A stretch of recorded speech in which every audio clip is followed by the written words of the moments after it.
So, last Friday night, my roommates and I had this grand idea to host a sophisticated wine night in our tiny apartment.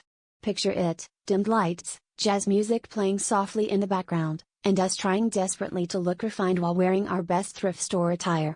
We had everything planned out: cheese platters, fancy glasses, and an impressive selection of wine bottles that none of us could actually pronounce. It was all going smoothly until we realized a crucial detail: we had absolutely no idea how to open a wine bottle. None of us had thought to buy a corkscrew beforehand. The first attempt was, admittedly, a mess. Our resident engineer, Jack, decided that using a screwdriver and a hammer seemed like a perfectly reasonable plan.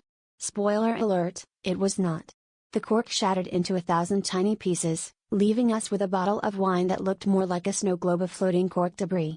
Not to be deterred, we pressed on, determined to salvage the night. Next up was Sarah, who insisted she saw a life hack online involving a shoe. After a few solid smacks against the wall, the only thing that popped was a large dent in our drywall. Meanwhile, in the corner, Emma was Googling how to open a wine bottle without a corkscrew, which led us down a rabbit hole of increasingly bizarre methods. We tried everything from heating the neck of the bottle with a hairdryer to attempting to push the cork in with a wooden spoon. At one point, I was convinced we were performing some sort of elaborate wine-themed exorcism.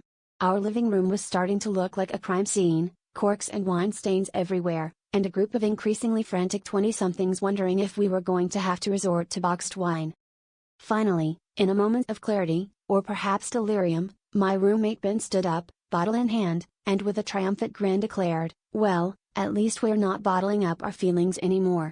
The laughter was instant and contagious, echoing over the chaos we'd created.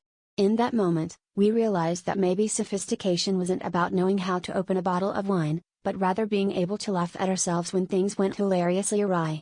We might not have mastered the art of wine opening that night, but we certainly uncorked a new level of friendship.